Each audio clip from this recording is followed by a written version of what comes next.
Mesdames et messieurs, bonjour et bonsoir. Bienvenue dans cette émission Actualité à la Une. Vous êtes très nombreux connectés sur notre site congofrance.com. Dans cette émission Actualité à la Une, Tokosolola. Sur la réalité ibélé, où les olé kanakati, yambo kanabiso Congo. Nakati à Lubumbashi, mesdames et messieurs, ba miliciens, ba rebelle, il y a Gédéon Kyungu ba bima ki ba bomi batu. Lelo a tozolo ba awa, mesdames et messieurs, Joseph Kabila et John Numbi sont-ils derrière Gédéon Kyungu? Mesdames et messieurs, tozolo leango au cours de cette émission Actualité à la Une.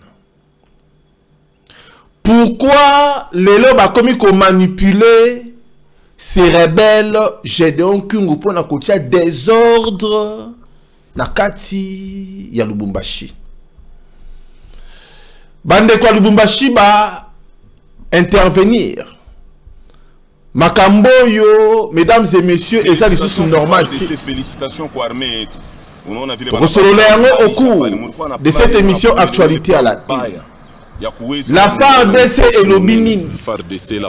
Rapport Nini Bapesi le président Félix Tshisekedi.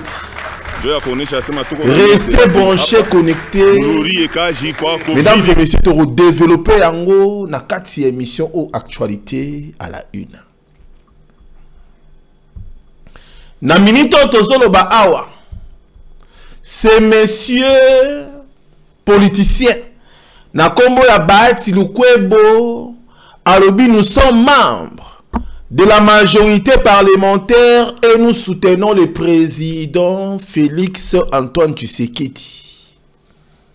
Bahati Lukwebo Alobi a commis que soutenir le président Félix Tshisekedi 100%. Batunaenyo surtout au bazan akati ya parlement ba braqué misu na bango et pas président Félix Tshisekedi. Mesdames et messieurs, lelo awa le président que ko sala nini pona ko bouger un peu ba pion pona mboka na biso comme stable. Pour développer au cours de cette émission Actualité à la Une. Donc on se rappelle au cola partenariat, il y a RDC États-Unis d'Amérique. Ce que prévoit le partenariat stratégique pour la paix et la prospérité. Partenariat yango, mesdames et messieurs, et ça que prévoyez nini. Restez branchés, connectés, mesdames et messieurs, Makamboza et Belé, examen d'état. Et Outiko Bima, résultat. Deux lauréats qui ont obtenu 91%, 91% à Kinshasa. Makamboza Ebele, mesdames et messieurs, na remercié bino mingi, na ndenge boswara toujours temps. Yakola nanga indeko na bino Didi Dipumba.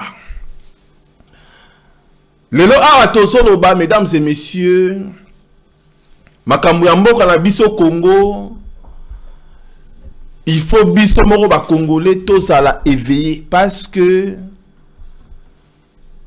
banguna bazui stratégie mususu, bazui direction mususu pour na ko paralyser mboka na biso Congo. Nazo senga na bino bolanda émission oyo tina suka. Bandeko nan ba s'abonner te bo s'abonner massivement. Bouton moko ezana ba komi s'abonner. Ezana rouge boye cliquez yango et puis cliquez moi cloche moko ezana moi ngonga. Moko ezana cliquez pe yango afin que ceux qui tout ça en direct. Bonsoir ba notification gratuitement et signaler bino ke tout ça. Wana pona repesa bino ba information ya mboka na biso Congo.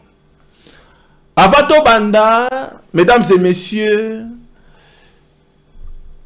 to se permettre, ya ko balancer bino quelques annonces. Après to songa, pour na to développer sur ba sujet autoché pour Nabino. Bolanda. Congo France vous présente les singles Bazo Comprendre T de l'artiste Patim Bengali. Déjà disponible sur YouTube et sur toutes les plateformes de téléchargement gratuit. Bazo Comprendre T.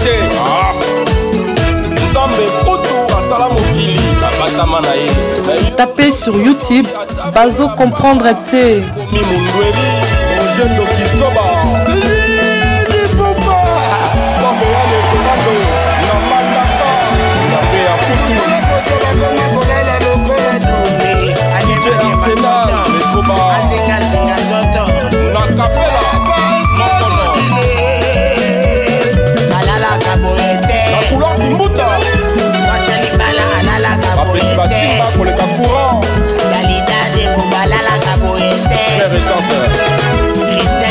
Happybox TV, c'est la télévision autrement.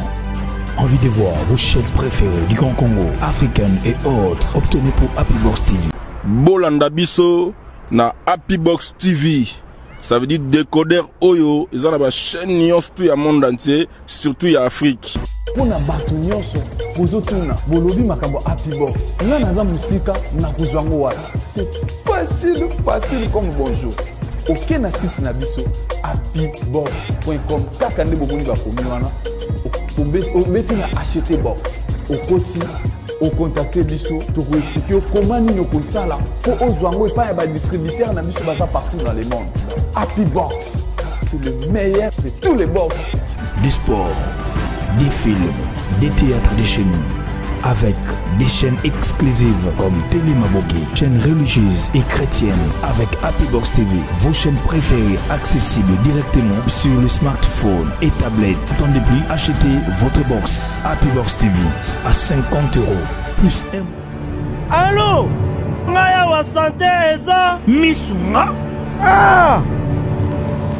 Hey, okatelinga lingala pour la santé à mwana. Mon fils, pour ma santé, misunga? Ah! Okatelinga lingala.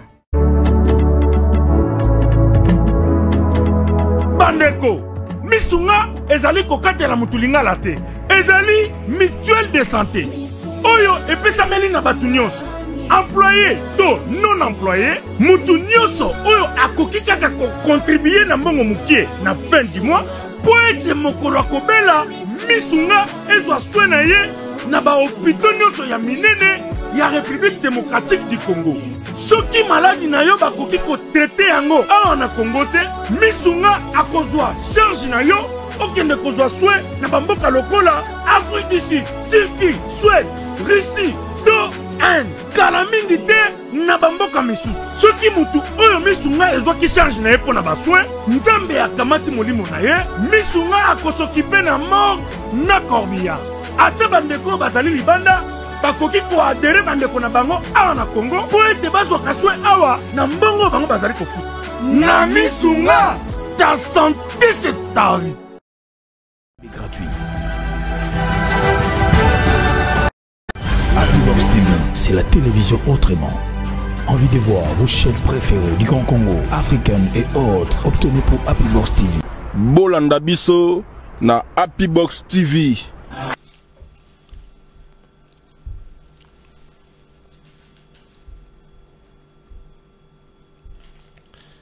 Mesdames et messieurs, merci beaucoup. Nous sommes de retour sur notre plateau de congofrance.com. Makamosa ebele na kati ya mboka na biso Congo. Ba tension eza presque partout. Na kati ya Lubumbashi, mesdames et messieurs, lobby et indaki tellement ba rebelle. Ba milicien ou ya Gédéon Kyungu. Je dis bien Gédéon Kyungu. Gédéon Kyungu proche ya Kabila. Gédéon Kyungu ami ya Kabila. Lilo awa zo sala ba désordre na kati ya Lubumbashi, koboma batu, kobomisa batu. Mesdames et messieurs, mais batu beli baza ko se poser ba question. Est-ce que Kabila Asana Sima, il y a ces messieurs Gédéon Kyungu te. Le Lobatebele baza ko se poser ma question, est-ce que John Numbi, général John Numbi, Azana Sima, ya Gédéon Kyungute Tata Oyo Bozomona Oyo, un rebelle, un tueur, un assassin. C'est ça la réalité. Révélation dans 4e émission Oyo. Mesdames et messieurs, tu continues dans le sujet, Moussoussou Eza, passable. Après, tu vas aborder sujet Oza sensible. Lelo awa, toza, nakati ya AFDC. Les groupements, aussi partis politiques, il y a Bahati Lukwebo. Bahati Lukwebo lelo, alobi ke azo soutenir le président Félix Tshisekedi. Bahati Lukwebo lelo, mesdames et messieurs, alobi, nous sommes membres de la majorité parlementaire. Ça veut dire que yé présent dans la coalition FCC cache AFDC. C'est ça la réalité, mesdames et messieurs. Alors, ce qui Bahati Lukwebo lelo a commis pour soutenir le président Félix Tshisekedi. Mais récemment, tout le monde a qui est en retour. Il y a Joseph Kabila Nakati, il y a Sénat, le Kolaza sénateur à vie. Tout le monde a qui est, mesdames et messieurs, Azo Sololana Bahati Lukwebo. Makamba Solola qui c'est leur interprétation, il y a observateur. Comme quoi, Kabila banaye ko bonde la Bahati Lukwebo azonga nakati ya FCC. Mais mesdames et messieurs, Bahati Lukwebo c'est aussi un politicien qui a un agenda caché. Bahati Lukwebo lelo alobi ouvertement, publiquement, que azo soutenir le président Félix Tshisekedi. Est-ce que c'est vrai? C'est faux. Mesdames et messieurs, c'est vrai. Azo soutenir des politiciens parce que toujours dans mon agenda moroboy. Bahati Lukwebo asa mutu ya est. Quand je dis mutu ya est, ça veut dire que Vital Kamerhe s'est dit à sa mutu ya est.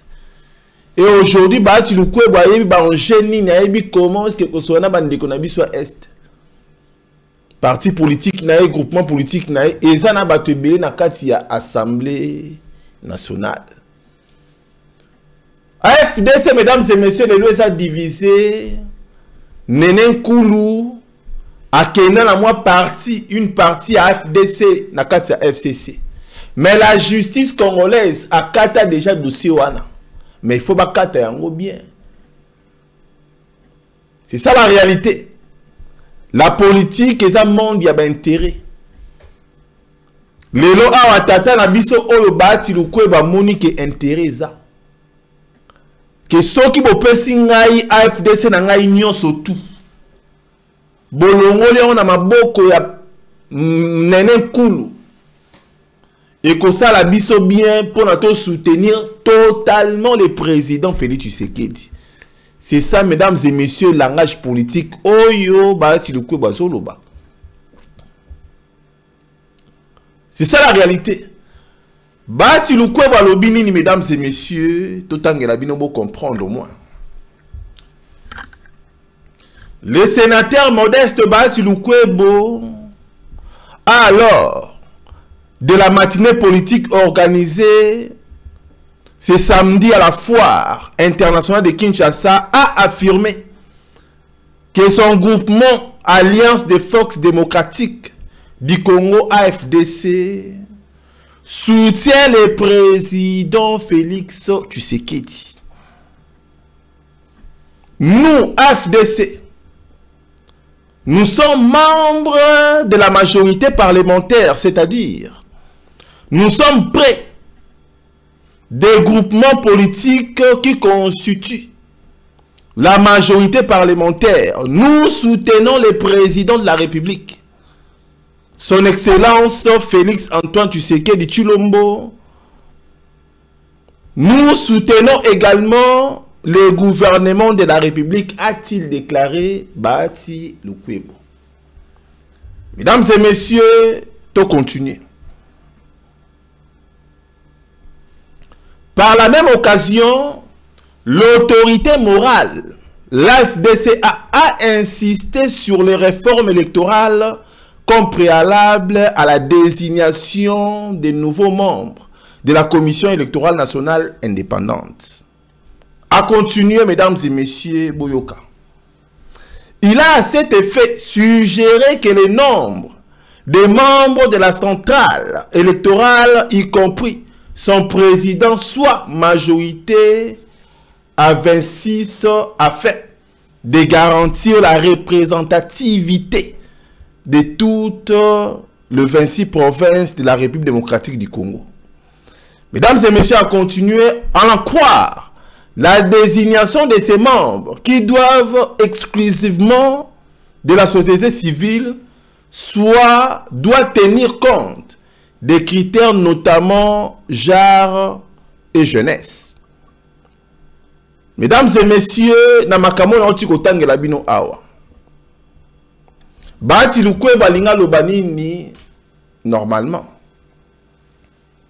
Bahati Lukwebo balobi lelo awa groupement politique naye oyo asana bato ebele na kati ya Assemblée nationale. Asana bato ebele na kati ya Sénat. Bazo soutenir le président Félix Tshisekedi. Pona bango baza déjà na kati ya coalition wana. Baza déjà ba membre ya majorité parlementaire. C'est ça, mesdames et messieurs. Quand on parle de la majorité parlementaire, ça veut dire que tout ce monde a battu oyo ou groupement politique oyo et ça na majorité na kati ya parlement. Bahati Lukwebo aza na kati wana et ça ka FCCT. Bahati Lukwebo aussi fait partie na bato yo basana ba membre belé na kati ya Assemblée nationale, na kati ya parlement en général. Et mesdames et messieurs, c'est une occasion. Il y a qu'au pèse le président Félix Tshisekedi passe. Il y a qu'au Ebisaye le président Félix Tshisekedi biso toza la majorité autre soutenir yo. Tinda un informateur parce que la constitution épaisse yo pouvoir wana. Il y a qu'au un informateur pour allouer la yo majorité à créer une nouvelle majorité na kati ya assemblée nationale. C'est ça la réalité, mesdames et messieurs. Un autre message. Oh, Bahati Lukwebo a lancé par le président Félix Tshisekedi. Mesdames et messieurs, et ça simple.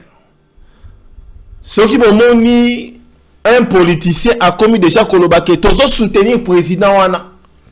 Ça veut dire que ayebi de quoi il parle. Ayebi nini o yazo sala. Parce que à ça tenté les lots et pas à bateau FCC. Souvenez-vous que Bahati Lukwebo ba chassa ke ko bengana. Ba bengana ke na kata FCC parce que apostila qui paie comme étant président ya Sénat à Tchelaka. Alexis Tamemwamba Libaya. Or, Alexis Tamemwamba était le choix, il y a Joseph Kabila, na candidature wana, il y a Kozala président, il y a Sénat. Et voilà, mesdames et messieurs, moi je crois que c'est un message fort au Bahati Lukwebo à lancer directement le président Félix Tshisekedi. Maintenant, ça dépendra. Na le président Félix Tshisekedi na batunaye, ceux qui va saisir occasion. Et là, on sous au Bahati Lukwebo lobby, mesdames et messieurs, il y a un loco de Baranabino chaque fois. Bahati Lukwebo lobby boy. Nous, la classe politique, nous avons causé beaucoup de tort à la population. Nous devons nous repentir. Bahati Lukwebo lobby. Biso ba politicien congolais tosali mabe na population oyo. Tosali mabe na population oyo. Tangu politicien so lobana yo clair. Et puis azako assumer malobanaye que nous les politiciens, nous la classe politique, nous avons causé du tort. La population oyo, mesdames et messieurs, c'est une façon à se racheter. Bah, tu veux se racheter. Mais la classe politique congolaise, bon, excusez-moi, c'est une classe pourrie. Oyo, et ça, wana kara pona ba intérêt privatisé. Ce n'est pas des intérêts généraux. Les politiciens que vous voyez là, mesdames et messieurs, bango boso mona wana ebele baso travailler pour na intérêt à ba famille na bango. Ba rendre ba famille na bango riche. Ba komi sa ba famille na bango ba fond riche. Biso ba population toza na dernière position. Nous la population toza bato yo. Oh mesdames et messieurs les politiciens bakoyande ko luka faveur.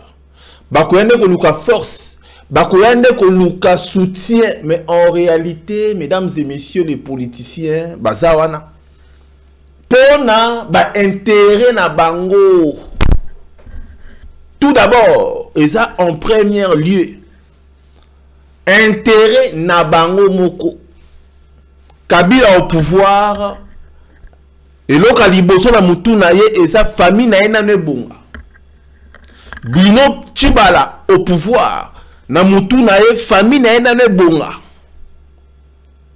Le président Félix Tshisekedi Tshilombo na mutu na ye, famille na ye na nebonga. Martin Fayulu Madidi na mutu na ye, famille na ye na nebonga. Jean-Pierre Bemba na mutu na ye, famille na ye na nebonga. Moïse Katumbi Kutu Kolobate, ye famille na ye na nebonga. C'est ça les politiciens. Tout ça dans la politicien moko teneti ba Sankara. Oyo andima kufa po na peuple na ye. Tout ça dans la politicien moko teneti bah ça est belé, mesdames et messieurs. Bandima kokufa pour le peuple Charles de Gaulle. Andima kokufa pour le peuple français. C'est ça, mesdames et messieurs. Défend Hitler. Tout ça, na politicien morote oya koyote le mabalobi ngana ndimi kokufa pour na yo kingani. Ngana ndimi kokufa pour na yo Didi Dipumba. Mesdames et messieurs, tout ça, c'est une époque à Jésus. Oyandimi akufa pona toute une nation. Non. Tout le monde. Non. C'est ça les vrais risques. Et tant que politicien lobi boye, que tout ça là, ba peuple congolais ma bé. Mesdames et messieurs, et ça même discours autour de Barnabino chaque jour. Et ça même message le Barnabino chaque jour. Des politiciens basali biso mabe makasi. Mabe makasi. Kabila a 18 ans. Na batunaye ba Lambert Mende, ba Nemi Moulania, et belé ba Ngoïka Sanji. Ce sont des politiciens. Bota la nenge ba BBC Congo. Les gens qui se disent, les gens qui s'élèvent, les gens au baza koloba, au batelemi, ya koloba que nous sommes des intellectuels congolais. Bota la nenge ba baby simbo na biso Congo des politiciens. Mbo na biso ça les sous na sens té. C'est ça la réalité. Félix Tshisekedi dans une mboka, on dirait squelette. Mboka et ça, on dirait squelette. Na kati misuni zate, balia misuni, ba pesie squelette ya mboka. Mboka eza bradé. C'est ça la réalité, mesdames et messieurs. Le président Félix Tshisekedi soki na salaki ye. Na lobi soki na salaki Félix Tshisekedi. Na situation ya mboka ndenge ça. Na minito, mesdames et messieurs. Alingaki a signé. Qui ne risque rien n'a rien. Alingaki a signé, même si ça n'a risque, mais Alingaki a signé pour le peuple. C'est ça la réalité. Est-ce que le président Félix Tshisekedi Kondima a risqué pour le peuple? C'est ce que nous voulons, mesdames et messieurs. Est-ce que le président Félix Tshisekedi Kondima Kolobaki Nandimi Nacha Mutuba Kata pour le peuple ou sa libération? Mesdames et messieurs, ce sont des questions qu'il faut se poser. Parce que c'est lui qui est le président aujourd'hui. Thomas Tato Kitase Félix Tshisekedi qui est le président de la République. Obo yaye, on dimaye, on rejeté, yene mutu légalement à sa président de la République, mesdames et messieurs. Bako Sabinote. Bako Sabinote. Est-ce que Félix Tshisekedi peut risquer pour la yon de Kozo Talanga?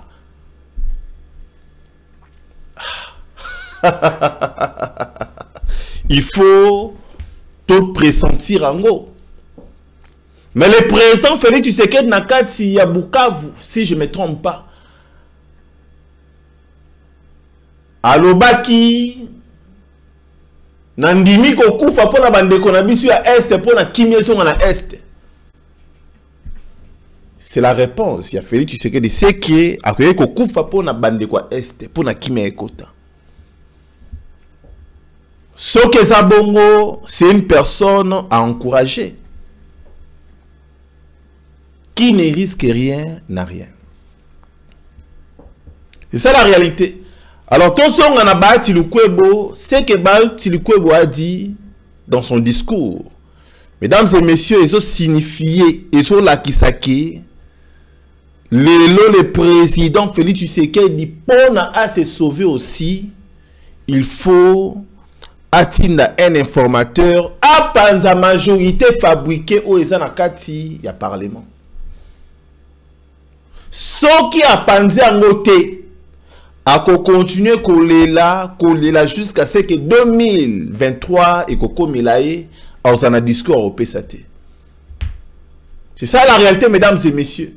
Parce que majorité fabriquée, parlement, et ça qu'on jouait rôle belé na kati ya mboka na biso Congo. Assemblée nationale,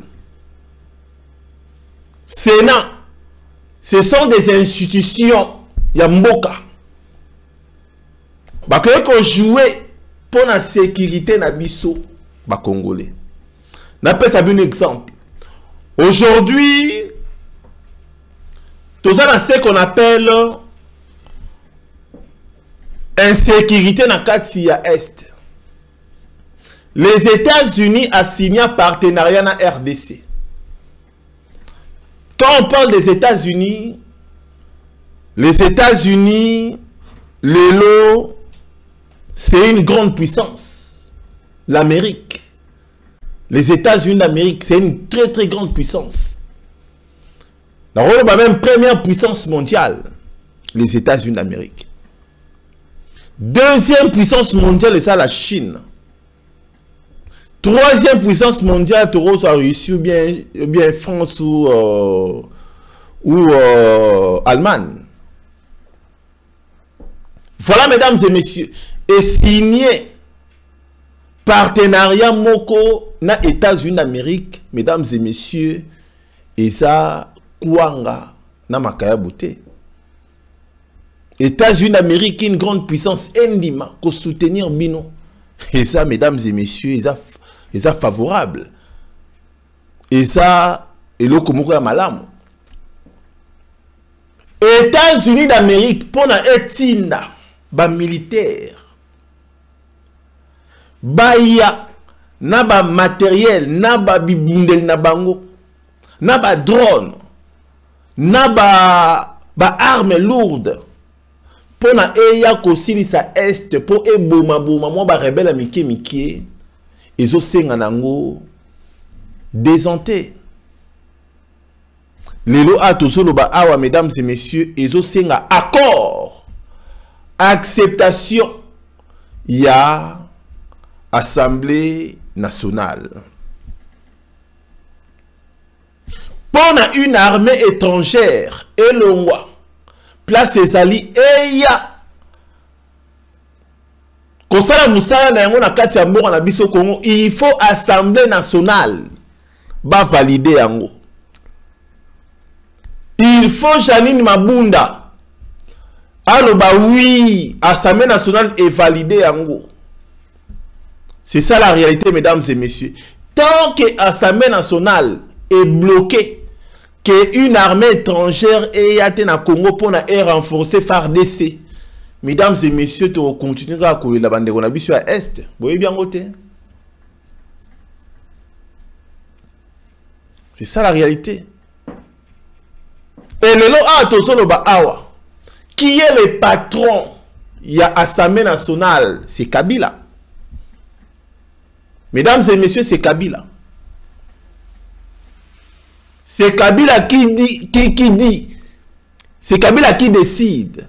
C'est Kabila qui donne, mesdames et messieurs, des instructions. Il y a non et non. Beaucoup d'armées étrangères ont été États-Unis en Congo. Boboya. Or, ce qui Assemblée nationale wana, et c'est là qui a président Félix Tshisekedi. Majorité. Il y a Félix Tshisekedi, mesdames et messieurs, mais qui met ses côtés dans l'Est?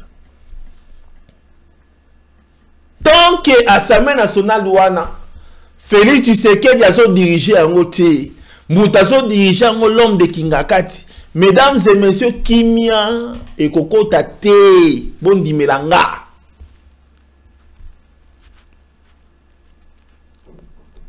Deuxième, mesdames et messieurs, problématique. Ce monsieur Bahati Lukwebo a révélé biso to causer du tort, to causer des torts na population congolaise, na ba congolais. Avoué. Bahati Lukwebo a accepté ya koloba ke biso ba politicien to bebisi Congo, to bomisi ba congolais, to yimbi ba congolais.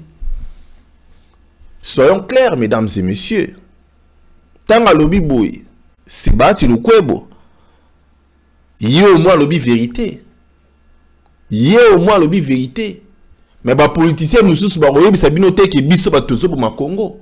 Bato baso boma Congo lelo ce sont des politiciens. Le Congo est détruit en masse par des politiciens, mesdames et messieurs.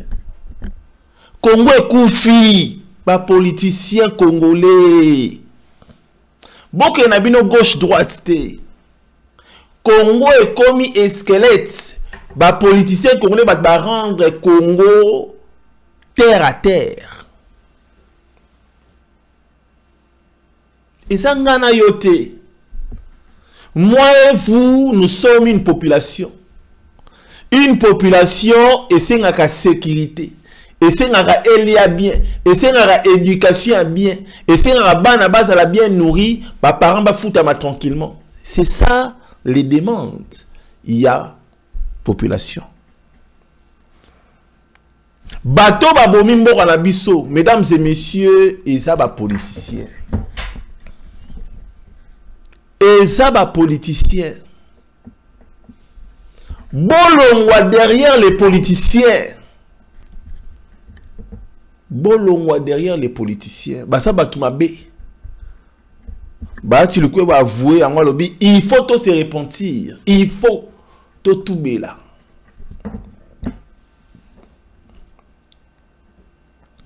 Pour n'amour à la bise bonga, et c'est un le remords na lobango plusieurs fois. Conscience. Ceux qui ba politicien ba ça conscient.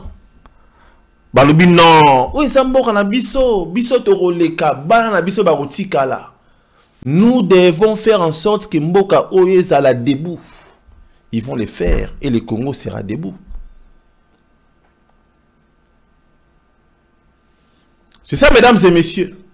Donc, parlant à Lobake, le président Félix Tshisekedi bat les gens à Kanae. Bati Lukwe Balobiango clairement qui a soutenir yo. Bat les gens à Kanae. Luka majorité parlementaire na kati ya parlement. Nason Loba, mesdames et messieurs, tout ça la clair. Jean-Marc Abound, Bozo Sala Moussala Nini.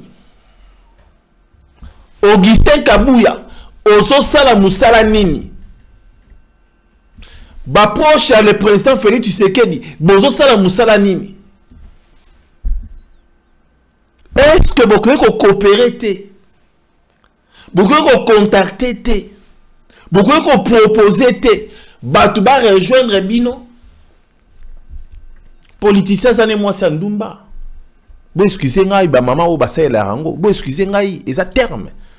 Politicien, ça proposer Yaka, côté heureusement poste à Koya. Mais il y a peine intérêt, il y a que privilégier le peuple congolais. Mais ce qui a un intérêt à qu'on lia yemo na famille naie, à quoi sert? Jean-Marc Abound bazo sala nini?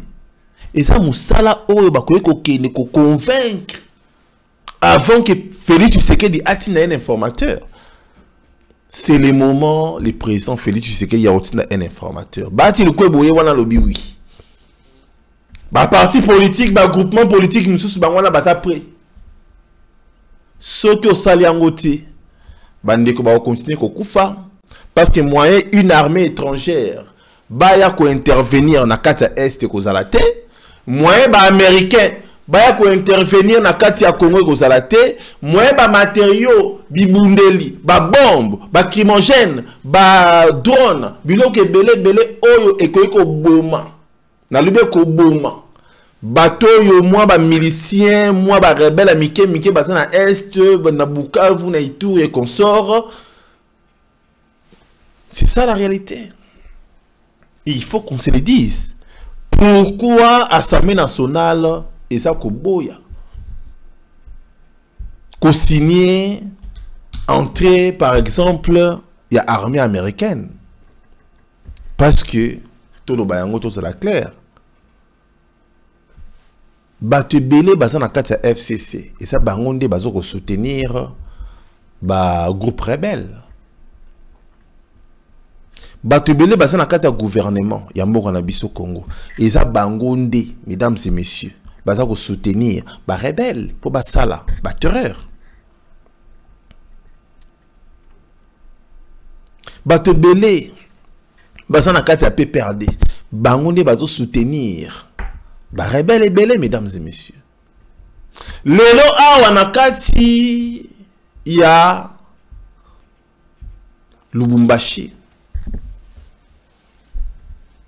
Mesdames et messieurs, Lubumbashi, Oboyebi, capitale ya cuivre.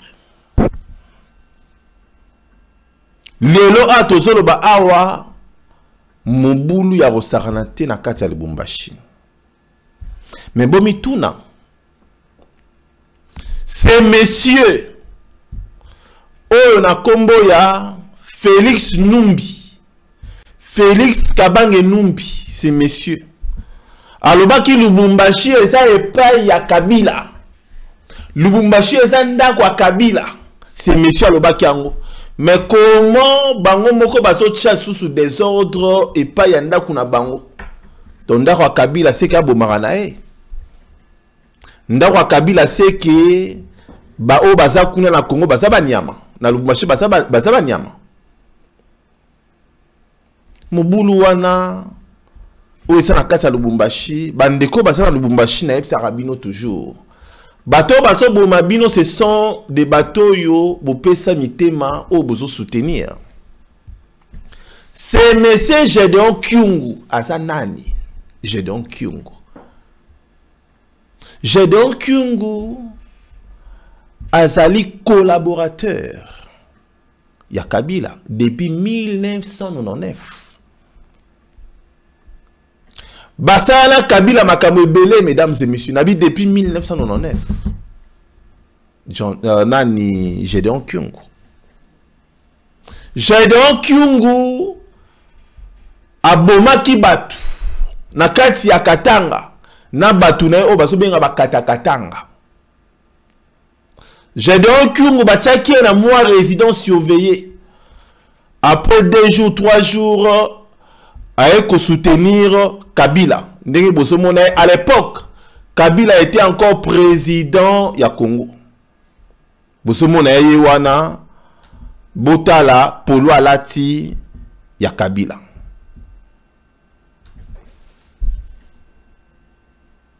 J'ai donc eu ça muto Kabila.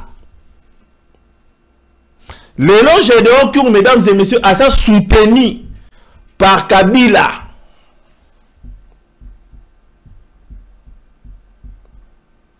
J'ai donc eu bosomona oyo a signé fidélité na ye pa ya Kabila. Lilo le Gédéon Kyungu asobomisa bato na Katanga. Est-ce que tu reloba ke Kabila ça na sima ya Gédéon Kyungu? Mesdames et messieurs, ça peut aussi être possible. Lilo atozoloba awa, mesdames et messieurs, Gédéon Kyungu à sa proche. Il y a John Numbi. Bayebana depuis 1998.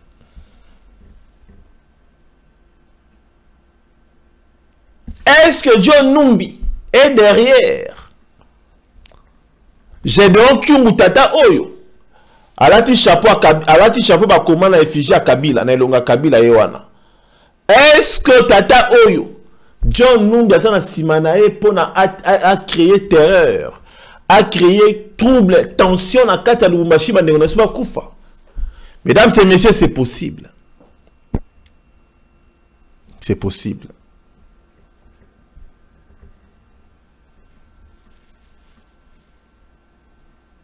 Le nom Gédéon Kyungu a ça recherché. Depuis mandat d'arrêt, batina yango na Kinshasa pour la bakanga Gédéon Kyungu. Le Gédéon Kyungu a ça protégé, mesdames et messieurs, boukanga bien. Et pas ya John Numbi na Lubumbashi. Gédéon Kyungu lelo c'est l'homme bandeko na biso Lubumbashi. C'est monsieur Aouté Kolongwa Kalamingte na Kingakati. Lelo atozolo ba awa azana ferme ya John Numbi. Et pourquoi John Numbi va soutenir un rebelle, lui qui est général, il y a armée. C'est ça la réalité, mesdames et messieurs. C'est ça la réalité. Bande kona biso Lubumbashi ba bengi biso ba affirmer biso. Ke mobulu nyoso to bozo mona oyo bato a Kabila bana sima nango. Baso luka bakata Katanga, Katanga comme un pays. Déjà, ces messieurs Oyo, Félix Numbi, Kabange Numbi, ceux qui Félix Numbi, ceux qui Kabange Numbi. Ayaki déjà kolakisa yango, comme quoi ma belle Oya Katanga c'est à Kabila. Comment okoye kozala médiocre, tina niveau wana politicien. Ce sont des politiciens de Babomi Congo. Mesdames et messieurs, bomona ki ba image yango. Et les qui belé na kati ya Lubumbashi, bande ko na biso belé ba kufi. Tulandi a rapport. Balobi la police. Sur bateau ba kufi. Et ça na maire de la ville apa. Muluri e kaji kwa ko vili ko. Sur bateau ba kufi, mesdames et messieurs. Et ça na ba policier.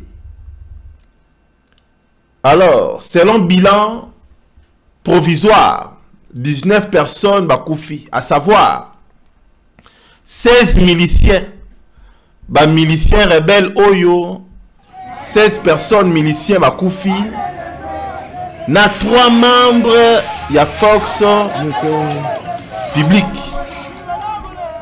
policiers, mesdames et messieurs bakoufi. Selon ministre Kunda, les policiers ont dû faire usage de gaz lacrymogène pour disperser les miliciens. Mesdames et messieurs, voilà. Bino bato bosa na kata Lubumbashi, boke na bino musikate. Insécurité o boso mona Lubumbashi. Et sali batu oyo ba politicien bana sima na yango. Insécurité c'est na kata Ituri. Boke na bino musikate. Et ça va politicien pe basa na sima wana. Bango ne baso renforcer ba rebelle wana. C'est ça la réalité. Trouble oyo ça na bunya. Boso mona ba rebelle a Kodeko. Mesdames et messieurs, boye ba kibino batu boso na bunya. Guerre wana ekosila te tant que batu oyo basa na kati ya Congo. Bino bato bosa na Masisi. Baso boma batu na Masisi, insécurité sa makasi.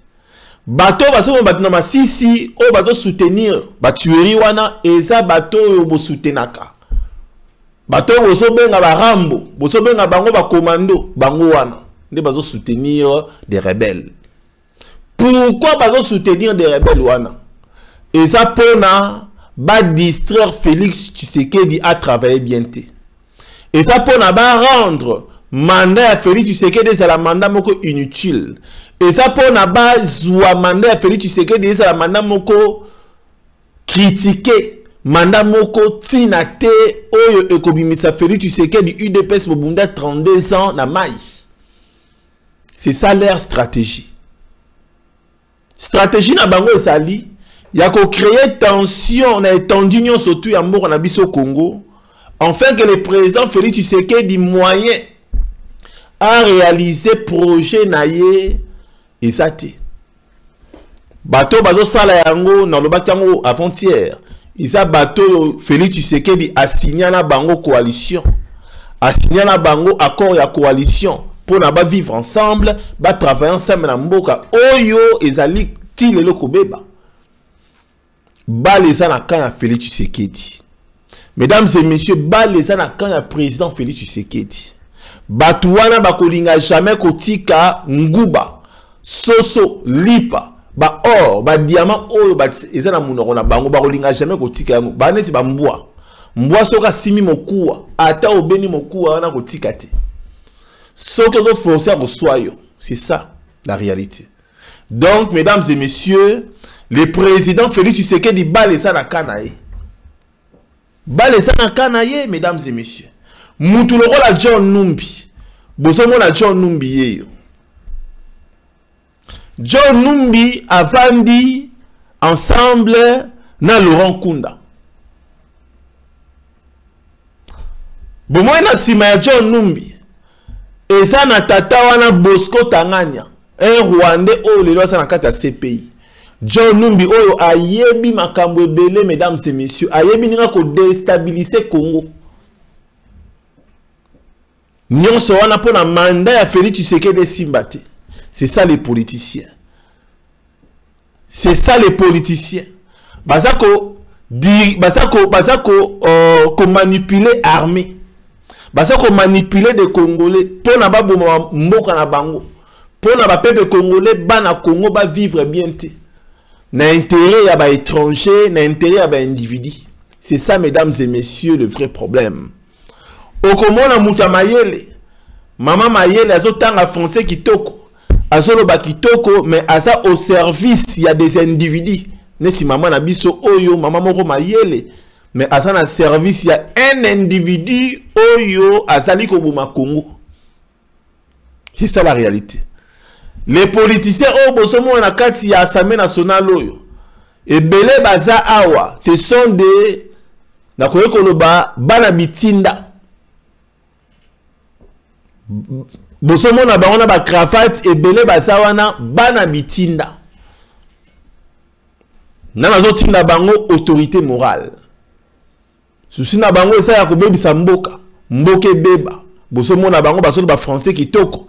Tant mutazolo ba français kitoko so banga. I muto asa mayele. Français kolo ba français esa synonyme ya osa mayele te. Kokoma français esa synonyme ya osa mayele te. Mayele esa savoir. Vivre, savoir-faire. C'est ça mayele. Savoir-faire. Koyeba kosala eloko oyo ba pesio mission ya kitoko pour l'intérêt peuple. C'est ça la réalité. Bon, le balanga maman na biso o ya sa mayele makasi, menga na kokamwa. Bon, le balanga que non, vous savez des politiciens basa mayele parce que baso ba français bien na kokamwa. Français et sa langue, ça s'apprend.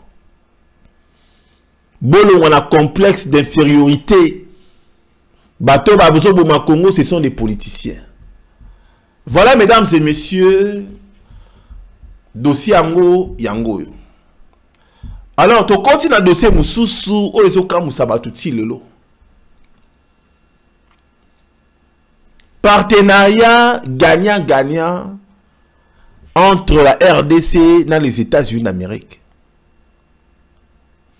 Tu peux se poser la question, mais pourquoi les États-Unis d'Amérique atteindent les troupes naïté?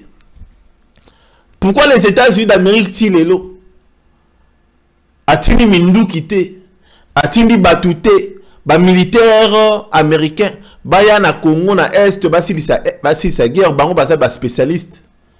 Pourquoi ça ba question est belle? C'est ça la réalité. Pourquoi? Est-ce que les États-Unis d'Amérique sont incapables? Mais non, les États-Unis d'Amérique c'est une grande puissance mondiale.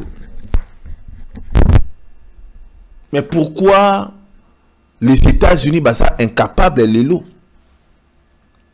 Il y a kozongi sa kimia na kati ya mboka na biso Congo. Or, tout le monde a bakoumi awa RDC États-Unis RDC. C'est que prévoit les partenariats stratégiques pour la paix et la prospérité. Qu'est-ce qui prévoit partenariat stratégique quoi? Gagnant-gagnant. Qui va gagner, qui va perdre? 50-50. Qui aura ces 50 et qui aura ces 50-50? Qui aura 60 et l'autre 40? Qui aura 70 et l'autre 30? Qui aura 80 et l'autre 20? Problème est ça nini. Américain, mesdames et messieurs, ça va businessman. Le barabouina, businessman. Le bar surtout un adversaire na yo pembe ni na position de faiblesse. Il faut rouler.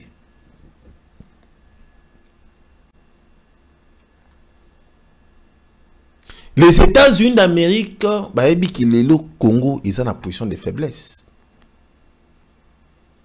Discours à présent, Félix Tshisekedi na kati ya ONU, et ça discours moko oyo, et je la kisa que Congo est ça la faiblesse. Et je la kisa que Congo est ça à genoux. Le président Félix Tshisekedi na kati ya discours oyo ya Nations Unies, a solo baké la communauté internationale va sanctionner. Bateau va approvisionner les rebelles. Mais combien de fois les États-Unis, combien de fois la France, la communauté internationale va sanctionner? Chadari, va sanctionner. Proche à Kabila, va sanctionner. Gédéon Kyungu, va sanctionner. Tebele. Mais est-ce que qui met content la sanction? Non. Et ça, il y a sanctionné. Pourquoi les États-Unis d'Amérique à ça au pas ya moulaïté pour na assurer sa guerre? Parce que quand on parle de partenariat stratégique surtout, il faut tout le monde que Congo est gagné, États-Unis d'Amérique peut gagner. Mais biso Congo tozangi ba drone, tozangi ba hélicoptère. Tous les avions de chasse. Tous les biloko belé utilisés pour aussi ça va rebelle. Mais les États-Unis en ont. Pourquoi ils ont payé ça?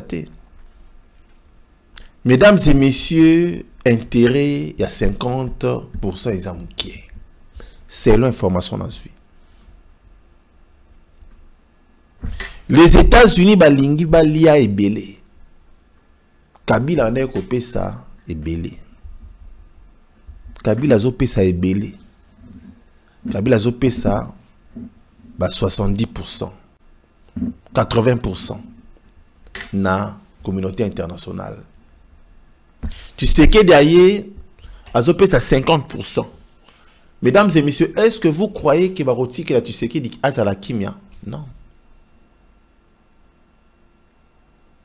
La communauté internationale balingi bazo ba minerai na biso ba richesse na biso na pourcentage moko élevé. Mais biso Congo tout ça na budget il y a 5 milliards de dollars. C'est là qui 11 et kiti na magini ne kiti. Biso Congo pour na ko fouta ba militaire ils a problème. Mais Congo ils en a combien de pourcents na ba richesse nango? Et le président Félix Tshisekedi est en Zoya à Lingi 50-50. Mesdames et messieurs, batona ba Lingi te. Tant que ce monde a Kabila zo surveiller na Congo. Bon quand ça te que Ezaka ka Félix Tshisekedi na lobby oui. C'est aussi la communauté internationale de balobi oui. Pourquoi? Ba check Kabila wana pour na kocha pression na Félix Tshisekedi qui a libéré après ça va pourcentage belé enfin. Tant que mindele ba romona ke ah ouais oui tout ce pourcentage de sengela ki ba normalement na bango Kabila banani batina Kabila na Congo ce ne sont pas des mindele au travers lui Michel au Bossani mesdames et messieurs pour vous dire que Congo lelo ils a dirigé aussi dans le monde extérieur.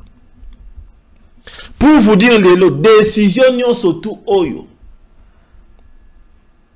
et que ou talibanda yango ko salema lelo pona bakanga Kabila ezo senga ka te que Félix Tshisekedi a suivi à signature. Détrompez-vous mesdames et messieurs, détrompez-vous. Lelo pona CPI et ya okanga Kabila ezo senga te ka Félix Tshisekedi a soit a suivi à les signer allez bakanga e. Mesdames et messieurs, détrompez-vous, détrompez-vous. C'est la communauté internationale qui décide. Pour Nabakanga Bemba, c'était la communauté internationale. Nabakanga Bemba, 10 ans dans ces pays. Bako Sabinote. Atanga Didi Dipouba na comme président de la République Nakatia Congo. Batouana Bakoya toujours qu'on s'imposer. Monsieur Didier Olingo Salaki a pouvoir na yo comme étant président de la République. Ndima otosolo basinote barobo mayo. C'est ça la réalité. La preuve en est. Laurent Désiré Kabila babomaye. Boyebi bato babomaye. C'est ça la réalité, mesdames et messieurs. États-Unis d'Amérique en 1997 ba soutenir Rwanda, Uganda, Burundi pour na ba kota na kati ya Congo ba bengana Mobutu Sese Seko. Le même États-Unis, mesdames et messieurs, ba les sous pour soutenir RDC. Bon, ce moment a été que c'est un peu flou.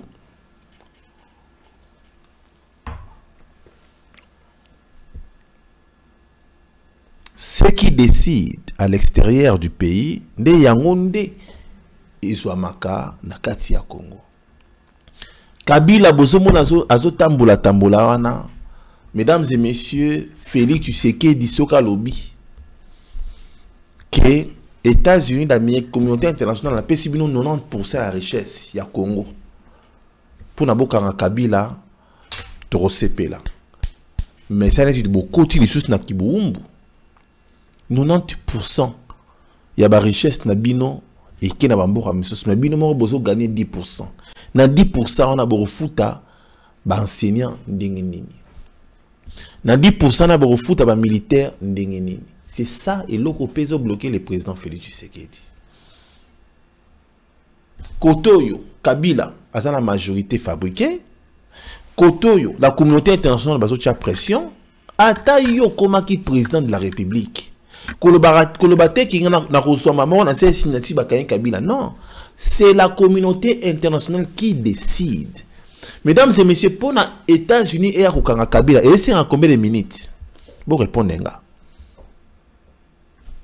Pour les CPI et à Kabila, et c'est en combien de secondes?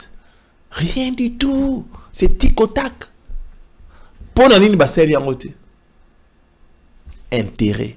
Tu sais qu'elle dit, pesa biso ba pourcentage, biso to kanga Kabila. Mais mindele, ba repesa bino mboka nyonso to ka pona mboka Kabila. C'est ça la politique européenne. C'est ça la politique occidentale. C'est ça la politique ya mindele.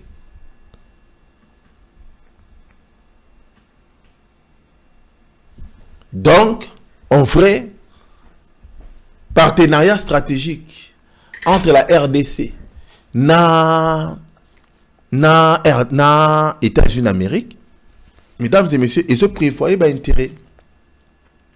Et tant que ba intérêt ça assuré, c'est que rien ne va. Rien va changer. Rien va marcher.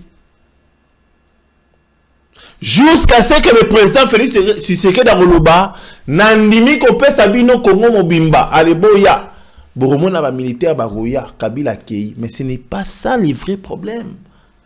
Bango peut pas ko imposer batuna bango. Ça veut dire que richesse ya mboka Tshisekedi ko Kabila ngo mindele pour na ya régner. Or ceux qui va politiciens balobi tondimi ko sangana ko zala bomoko ba ko rouler mindele wana. Parce que mindele baya pona ko kabola. Tant bazo kabola bino, bango bazo profiter. Non tu sais Sabino, nani atinda Kabila, Joseph, na kata pouvoir, ce sont des Américains, ce sont des multinationales, c'est la communauté internationale.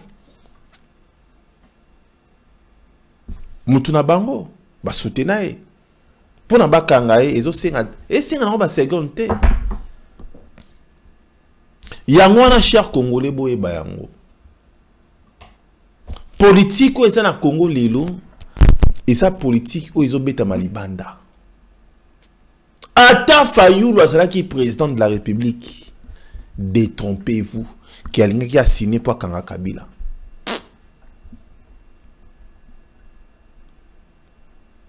Détrompez-vous. Ata Mama Nani, Ata Moutouni, Ata Jean-Pierre Bemba. Mesdames et messieurs, Alingaki jamais aya a signé Wakanye Kabila. C'est la communauté internationale qui décide. Et ça, Kabila ça pion na bango. Oyo, bachi wana pona, bachi pression na Félix Tshisekedi, apé ça ba intérêt, apé ça minéré, apé ça pourcentage, 50-50 pour na bango isa la raté. Yango wana Congo lelo, Congo na yo lelo yango wana. Congo na yo, oh Congo na nga yango wana. 50-50. Ba Américain balobite ici mbate. Mindele balobite, mais biso tout ça comme biso tout ça va payer belé. To kabola 50 mais non. Ici mbate. Ya mo na Congo, ezo trengalé. Congo boye. Na pesa bino deuxième exemple. Ba rebelle au boso mon ebele be na katambo na biso Congo. À part bateau baza na gouvernement baza na kata Congo bazo soutenir. Et ça pena ba multinational bazo soutenir ango. Bazo courant. Ba on dit bazo pesa bango minduki. Minduki basala ngo na Congo ta. Fabrication ba armes c'est en Belgique. Ils en ont beaucoup européens. Ils en ont Occident, c'est en Chine. Ndenge nini minduki wana eza ko se retrouver dans ma boka ba rebelle. Vous se poser la question. Ba multinationales, qui sont des multinationales? Si eza ba entreprise bateau basala en aéroport. C'est ça la réalité. Est-ce que bakonzi ya bamboka wana bako kopekisa ba entreprise na bango te batika kopesa ordre kuna? Parce que le président Félix Tshisekedi dit 50-50. Or 50-50, ils ont simbaté. Mesdames et messieurs, Maramon on bête la bino on bête dans 4. C'est ça la réalité. Bon remarquer. Na ba discours nous surtout Félix Tshisekedi yo sala. Est-ce que Boko asuma ramba 50-50? Ils ont sauté. Parce qu'à comprendre, Kabila en a coupé à 80%. Il y a Congo Mobimba. Il y a 15%, il y a famille, 5% de au Congo. Tant qu'il y a changer, code minier. Des places au balouké lié. Que non, tous aura 50-50. Des places au balouké lié. Niki allait ailleurs à outil États-Unis le bi. Il y a eu ça sous bien tes phobies. Il faut qu'il des bails que pression. C'était par rapport à code minier n'engage changer qui a changé qui code minier. C'est ça la réalité, mesdames et messieurs.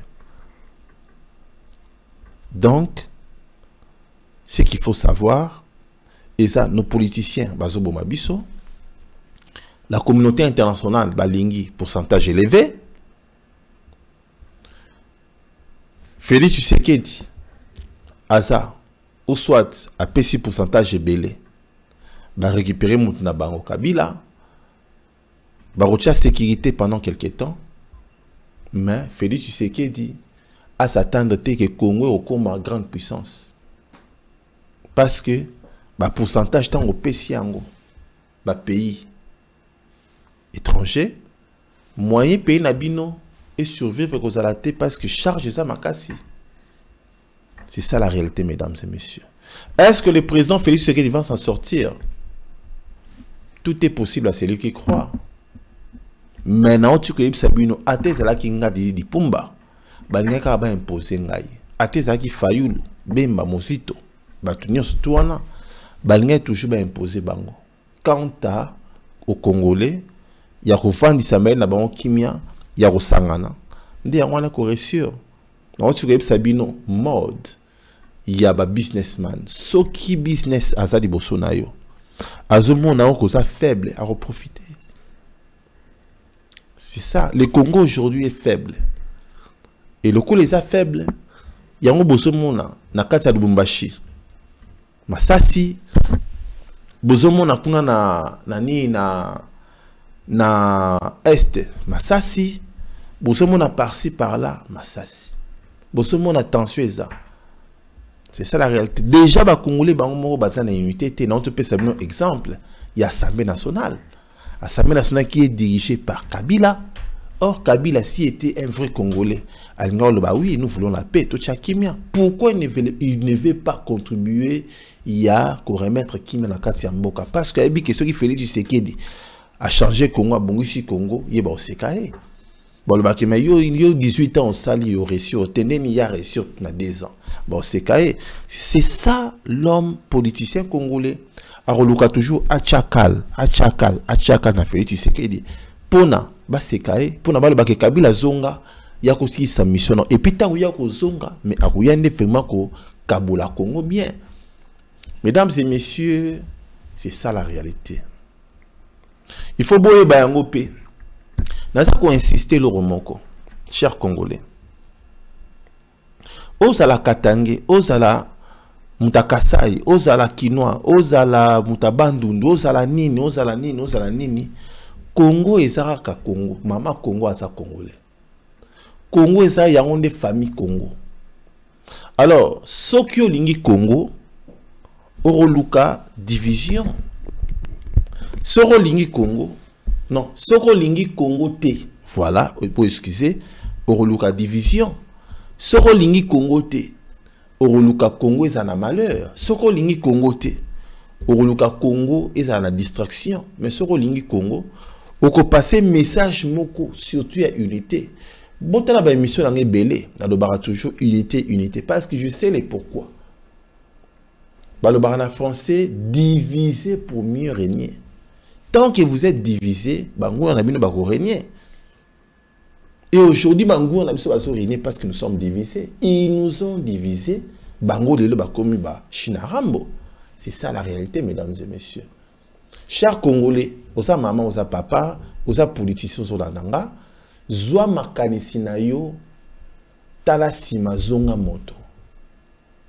Mboka wana bako utiliser pendant 2 ans, bako rejeter yo, yoko kufa, bango bazo continuer mission na bango.